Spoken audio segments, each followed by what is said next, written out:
Fórum de Investimentos Brasil 2022. Diálogo temático. Economia de mercado. Políticas econômicas que geram resultados.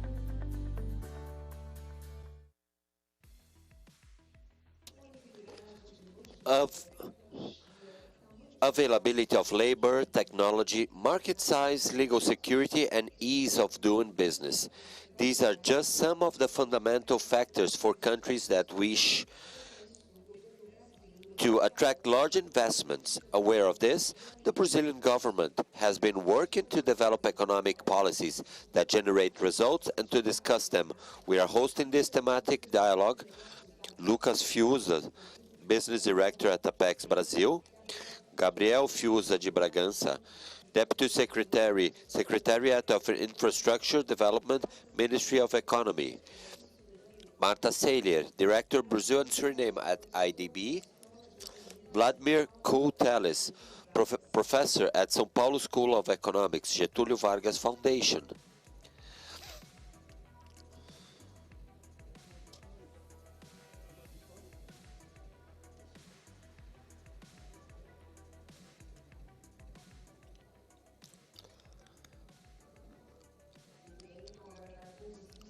Okay, so to proceed with the work and moderate our dialogue, please, Mr. Moderator, the floor is yours.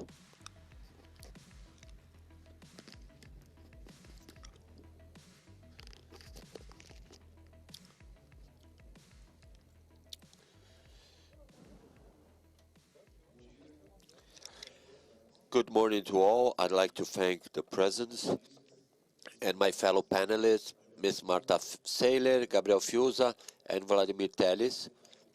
It's a pleasure to be here with you at BIF. Apex is sponsoring this, is producing this event, and it's very important for me to be here in the year where Apex celebrates its 25th anniversary. This panel has a very positive agenda. It's the face of Brazil with an economy, a state-oriented, guided economy. And it's important that we can take advantage of the opportunities. And this is a good decision towards a market economy ever since the start of the government with the support of Paulo Guedes. And so, ladies first, dear Marta, you are at IDB now, and you have a trajectory, a career attracting investments to Brazil. Could you talk a bit about the evolution of the market willingness in come to Brazil and building friction? Thank you, Fiuza. Good morning to all. I'd like to congratulate all for producing this event. It's a pleasure to be here in person after some time working remotely. It's very interesting to have this hybrid scenario. Also congratulate my colleagues. And of course, we've been seeing a transformation in Brazil with private investment in that is very important, and regulatory allowing to have legal security and long-term project structuring, bringing safety to investors worldwide. And this kind of thing doesn't come from anywhere. This is President Bolsonaro's doing. We start 2019 with a question mark in terms of availability and government ability to pay the social reforms. with the approval with labor reform, labor law reform, uh, the budget, the expense cap to avoid overcoming it. And we knew uh, if we weren't able to overcome the social security reform, we would have ever-growing expense. So talk with investors at the early 2019. This was an investor that was saying, there's so many countries in the world, why invest in a country that has its pension scheme uh, that is going to put a burden in the public expense? And so there's an effort through from the federal government to tackle these issues. And from then on, the eyes of investors opened wide for Brazil. Okay, so these were declining investment rate in 2019. And then they changed their economy. They approved the expense cap, uh, uh, the reform of pensions, and look at the agenda that they have in the market for legal frameworks. If half of this is approved, this country will take another way. And from then on, what we've seen is the sanitation framework reform. We have state-owned sanitation companies that did not have the capacity to invest in the system. We have investments in the trash collection, and we were in a ceremony with the President of the Republic, the Minister of Economy, Paulo Guedes, celebrated the completeness of Eletrobras privatization. And when we were there, and they asked me, what about Eletrobras privatization? You could see their lack of faith. Temer government had tried this. It's very complex, and yes, I agree. It's very complex. Complex. There was a lot of work, a lot of dedication to take this, to put this in movement. We've seen COSIN framework, the new gas market, a new legislation for railroads to have more railroads in the country, the central bank autonomy, bankruptcy law, and this was in the final 3 years. The new foreign exchange law, which is going to be put in action by the end of the year. So a normative framework would moving forward, and the economy is moving with it. And the GDP, the overall is almost 400 billion contracted in different sectors. So after all, I haven't mentioned health crisis, recurrent inflation, the changes in the global chain, geopolitical crisis, war. In face of all this, Brazil did not stop. They did their homework. They're working in the reforms and are attracting private investment. Marta, exactly. It's very important to see all these reforms happening and present our plans with concrete actions. And all that doubt was solved, and the facts are here to stay.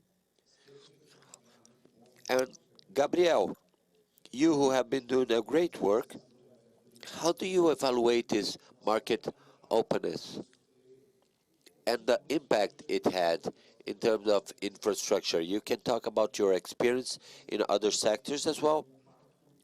But how do we evaluate the impact of this in the infrastructure sector in face of this process of market opening? A clear decision. It's a pleasure to be here. I'd like to thank the invitation. It's a clear hit. Of course, in a way it's easy, but in another it's very hard because she was very eloquent, but it's difficult to add something. But I'll try to do so. For, to have some macro information, we were able to approve some very important decisions. This is a very important framework that was approved in this government. We also approved a telecommunication framework, but each of these frameworks require a strong effort in having it approved, and there's work to nurture the framework to make sure it is put under operation. The decree 480, 10-480 is the first one sorting out the question of antennas. And we have the 5G framework, having Brazil a pioneer in developing countries in this new digitalization reality. And in 2020, we have the sanitation framework. Me and Marta, we worked a lot with other colleagues. I like to mention Senator Pedro Maranhão. He talks that, and he's right, it's the largest revolution under course in Brazil. We're talking about Trata Brasil data. These are FGV the information. We talk about 1.5 trillion reals in opportunity. We're talking about the E of in ESG. We're talking about E environment, but as social as well. We talk about SEDAI, for example. This is very emblematic. They generated a fabulous amount of resources at concession, but also in investments to do things that were sci-fi for me, who are in Rio, to depollute Guanabara Bay, depollute the Lagoa Rodrigo de Freitas, and the Barra da Tijuca lagoons. So, but we're seeing the results. We talk about what Marta mentioned, the gas framework. This is very important. The Normandy landing was done, but we need to put it in operation. It allows a reconfiguration of a sector that talks a lot with the energy sector. So at the same time, they are direct source. They're also a user.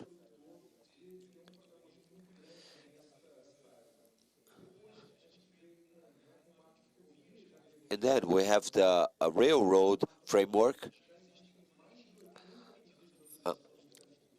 We have a large number of projects in the Ministry of Infrastructure, and not all will turn out to be direct investments, but 1/3 of this is put in place. We talk about 2 billion reais in a railroad universe that it was not available. We always discussed removing barriers for private sector that was hostile for private sector. But it's very important to have the 21st century agenda. We have a historic debt with this. We have a basic sanitation issue and railroad. Large side of population doesn't have access to sewage and treated water. So this is very complicated scenario. We did not stop in 2021. We had advances which were Bill 1420. We have been working very hard to approve this law, and in 2022 we approved the coasting law, and we're working with the single flight framework, which is modernizing this, the aerospace sector. I'm not seeing anything close to this. I believe that in the last 25 years, we have a very promising scenario. As Marta mentioned, we have an important symbol of this with B3.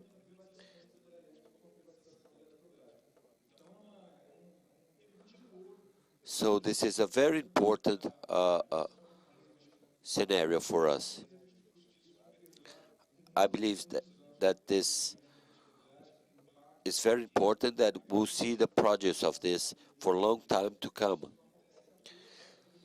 It's not something that comes automatically, but we're very positive and well prepared in terms of regulatory framework for this. Thank you very much, Gabriel. It's very important, absolutely. Just remember that public expenses have a clear mindset. In terms, it requires our capacity to work with it, and it requires commitment that is very superior to ministerial investments, like the Ministry of Infrastructure. Vladimir Teles, for example, thank you very much for being here today.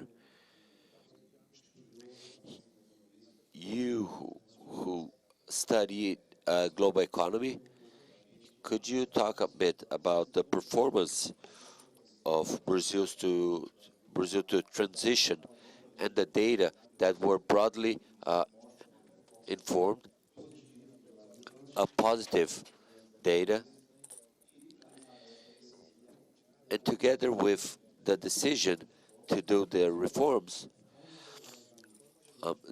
Brazil's performance alongside with other economies, and how this could impact in the decelerization of China.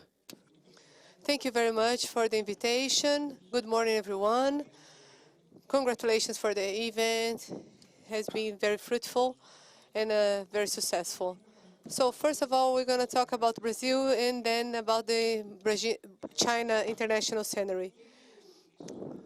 Brazil, when it started the government, the government has taken Brazil in a very challenging scenario. The public accountants was destroyed.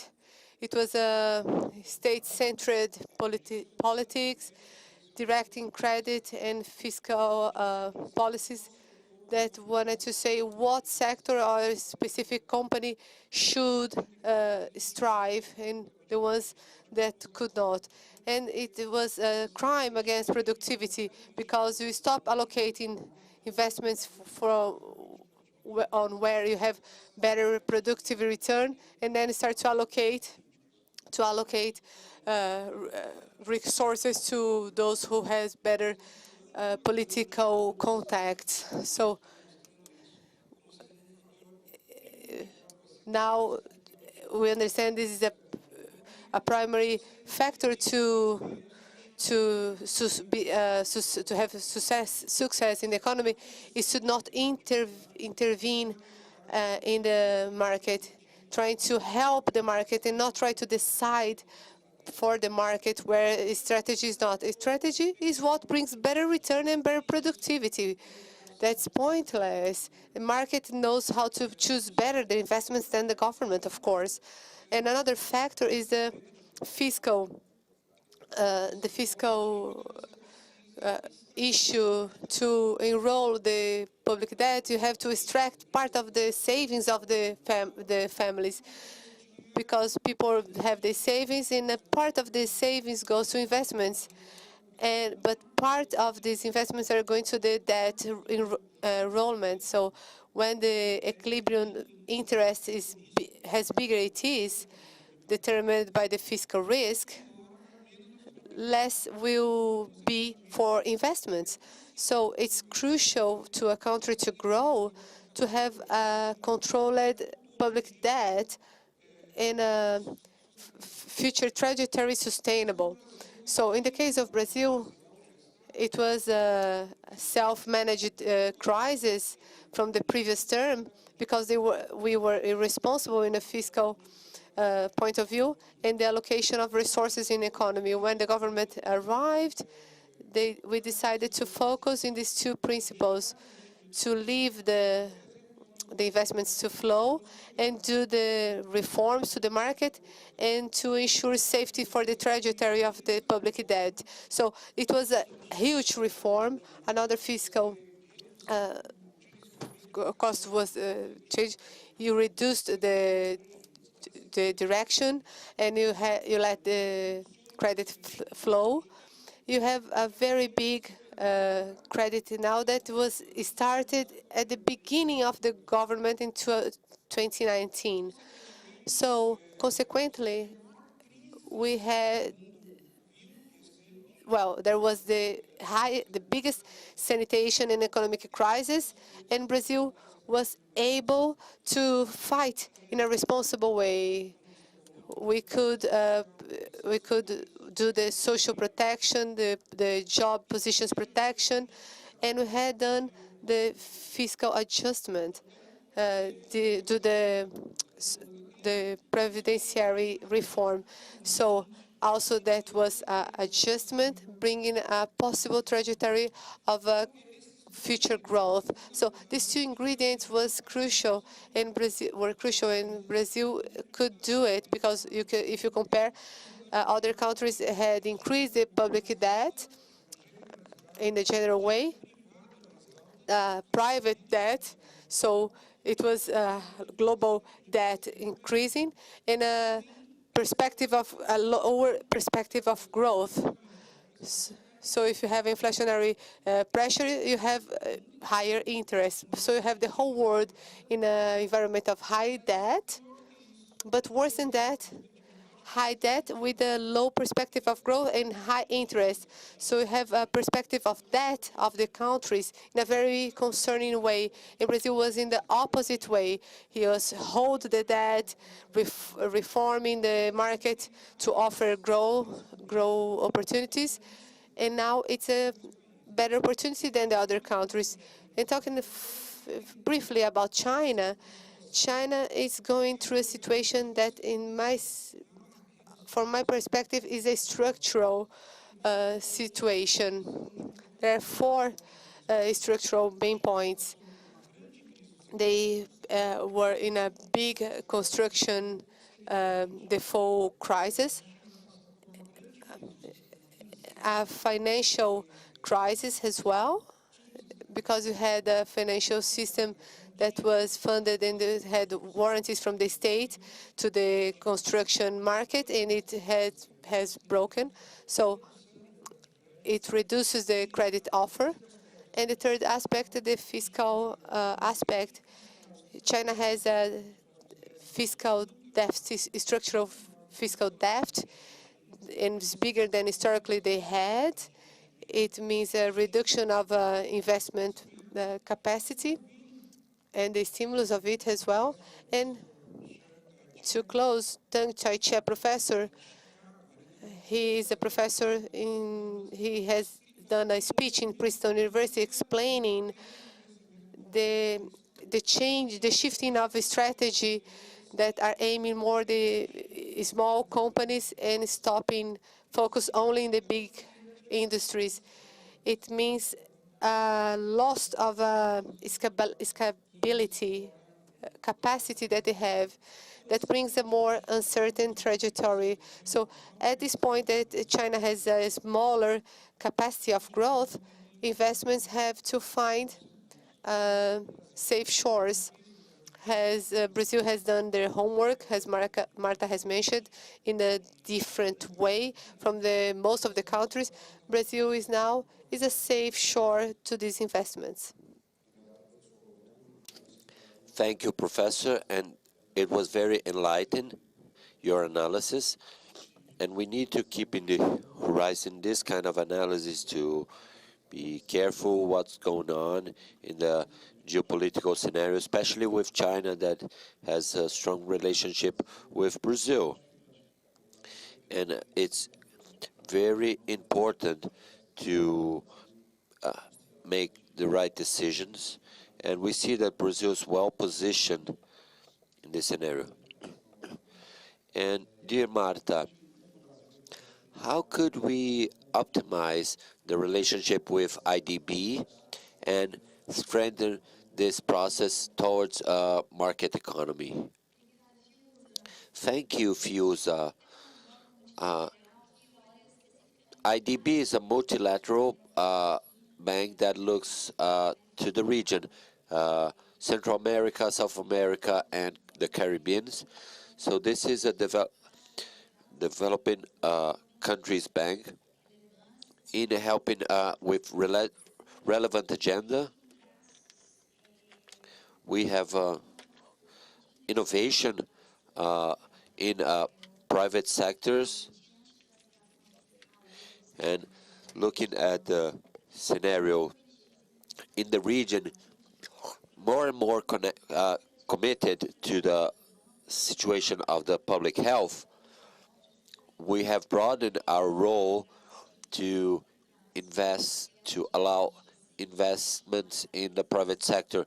It's called IDB Invest, help a private sector in occupying spaces in the region, generating income and employment. So Brazil, there's a lot to Brazil to contribute with the bank, as well as the bank contribute to Brazil in terms of GDP, population, size, area. And after all, with all this transformation happening in the last 3 years, the reforms, regain of private investment, all these examples need to be shared with the other countries in the region. And Brazil has an important role in this.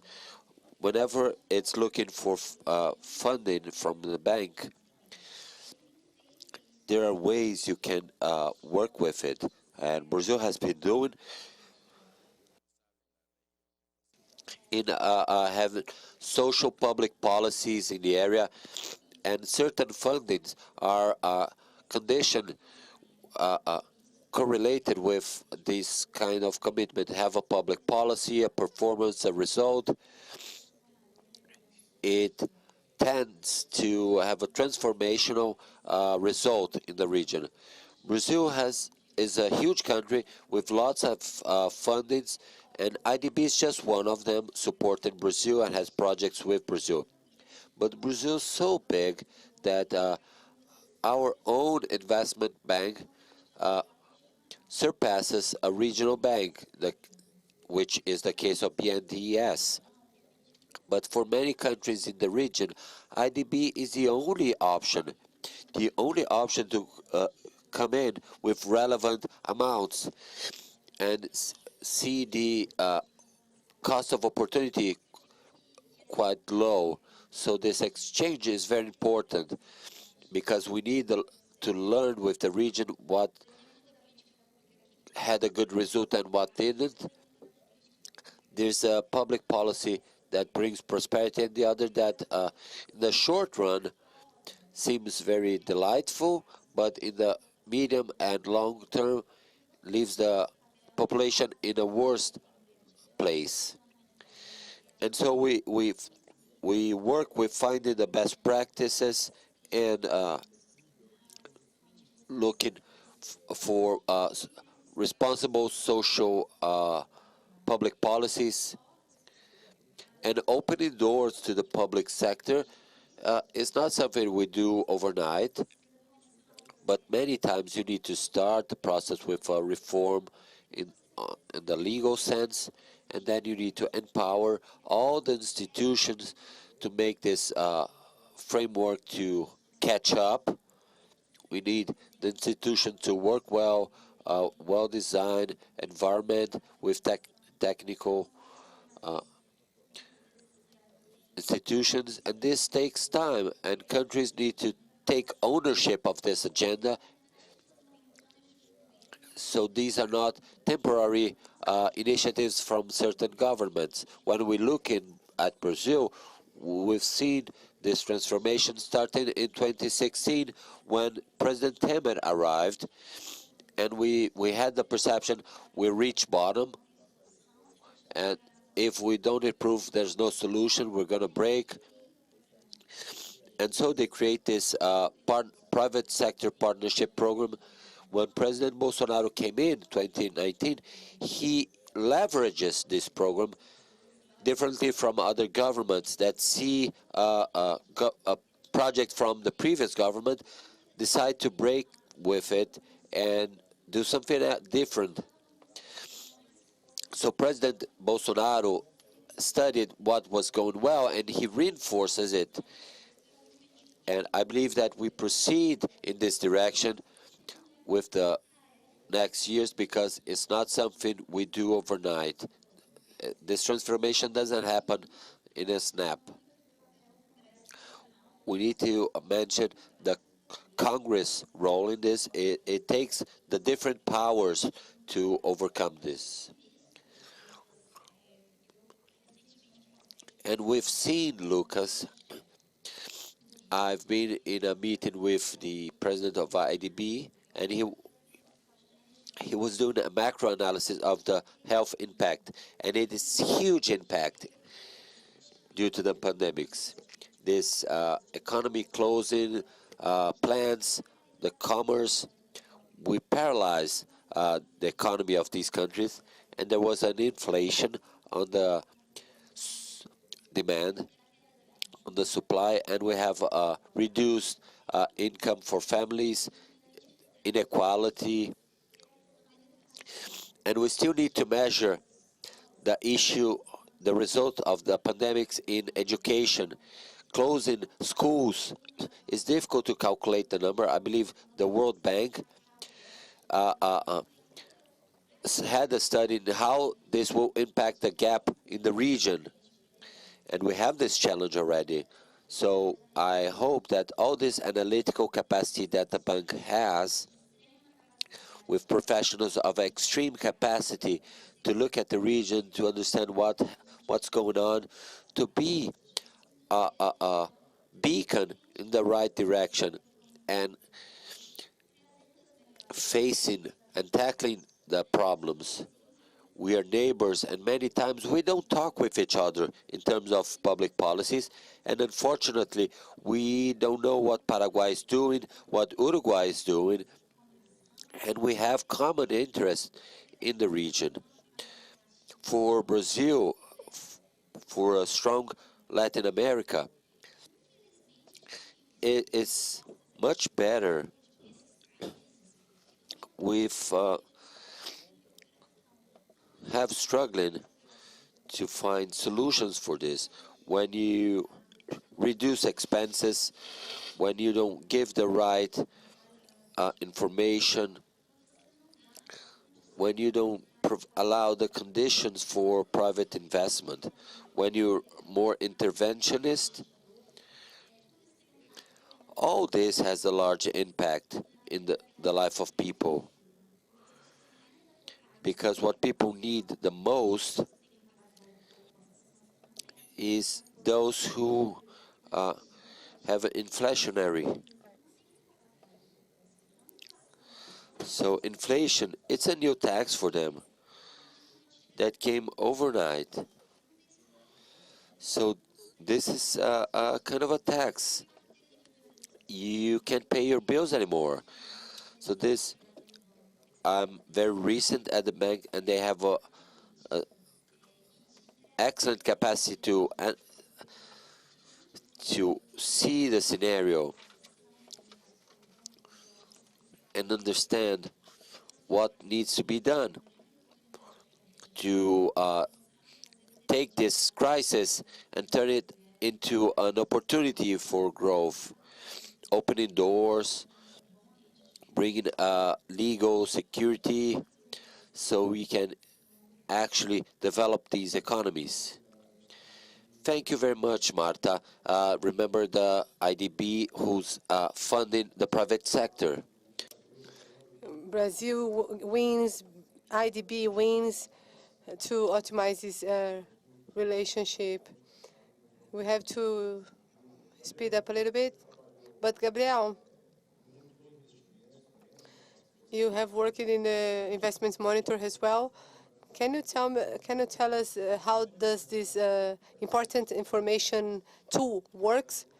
Thank you, Lucas, for your question. I'm going to take advantage of what has been commented by the professor. We have has a philosophy in the ministry, in the government, to adopt the liberalization as much as we can. So this agenda of reforms to the market is huge and it's not for free. But there is still a role of the public resources that were misallocated. So it was a serious problem. We had a very strong agenda of governance in our government. When you think about the SDI, we think about I and D and forget the S. So we were improving the public projects. There is the TCU in the diagnosis of the public constructions that were pointing 70% of a billion of wasting of money in paralyzed constructions.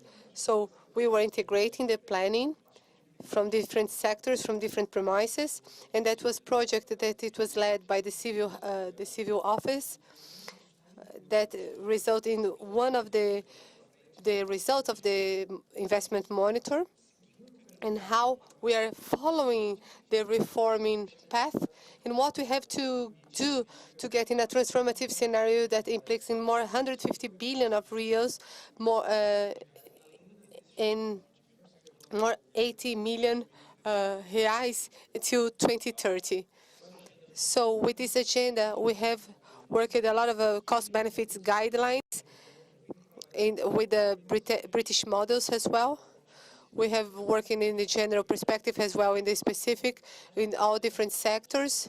We train more than 300 collaborators of the government.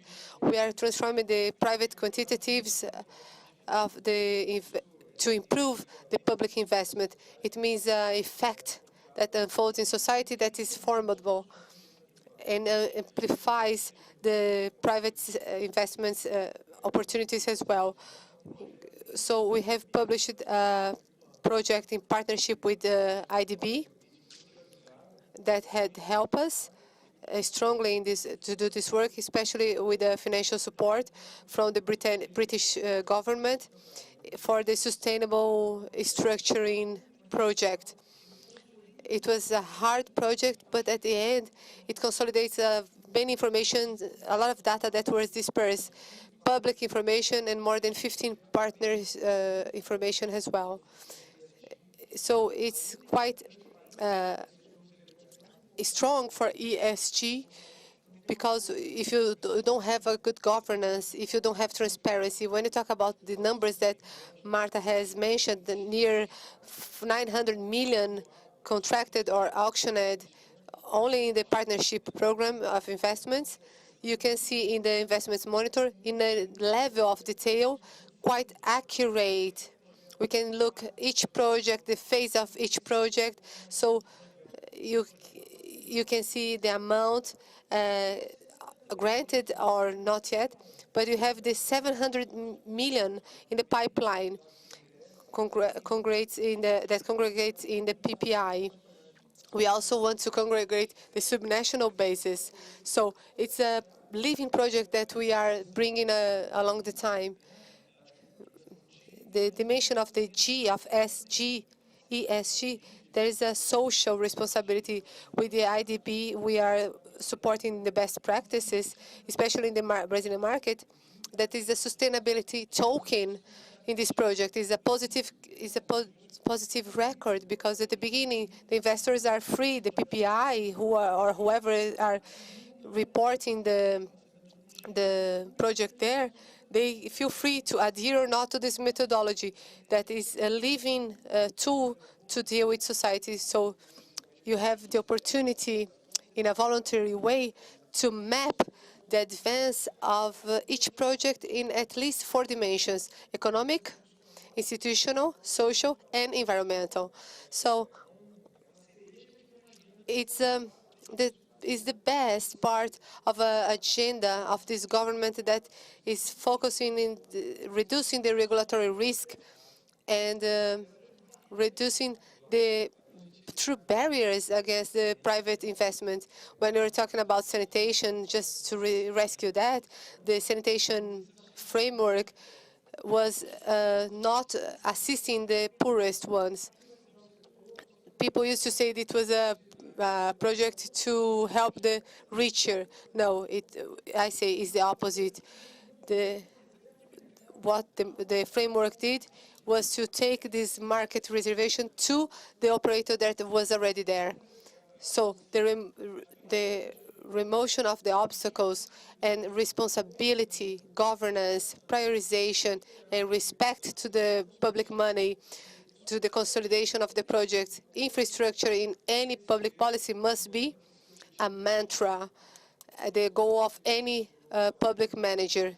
And the investments monitor is it's a result of a constant partnership that we have with SDI, and IDB is for sure one of the biggest partners. Thank you, Gabriel. Going to the end of the closing part of our session, the impact of a misallocation of public resources. Professor, you have talked about the impact of a misallocation in the country and how important it is to take in account in the decision making. Well, I think I had a student that he mentions the impact of a misallocation in the Brazilian scenario. We had a trend of reducing misallocation that was until 2006. And at the moment, at the top of it, we have reached the same level of misallocation as India had. It was not very enthusiastic, but the policies that came from then on of credit direction, BNDES intervention, giving credit for those who especially you should not give, because of those who already had credit but they were subsidizing their credit. Those companies were using those credits to destroy competitors, and you create a monopoly that reduces the return of the investment at the end. Policies of fiscal directioning.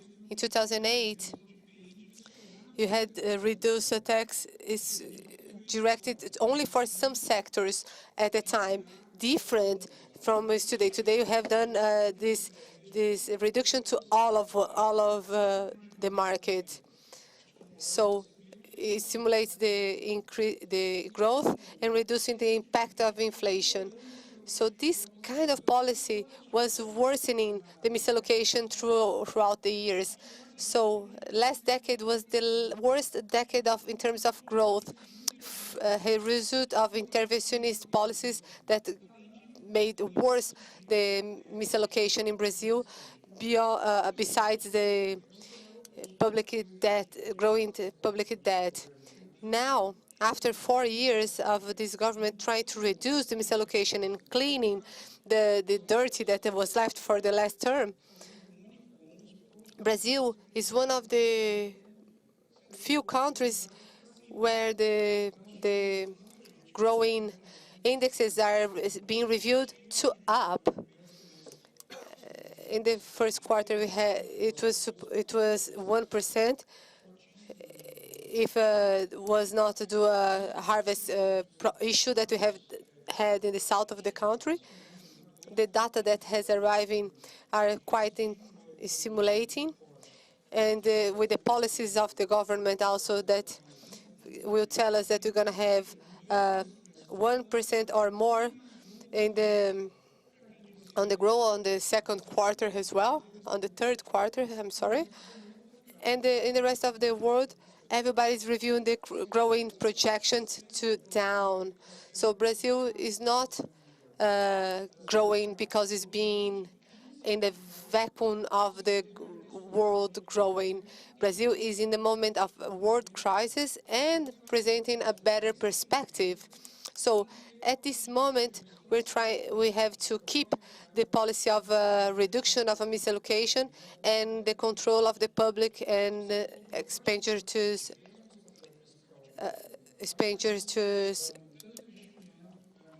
ceiling. So it will increase the growth, and you create a virtuous circle of growing.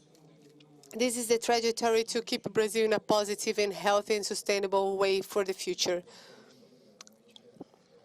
Thank you, Professor. It's quite thrilling to see how the decision of the right paths are important.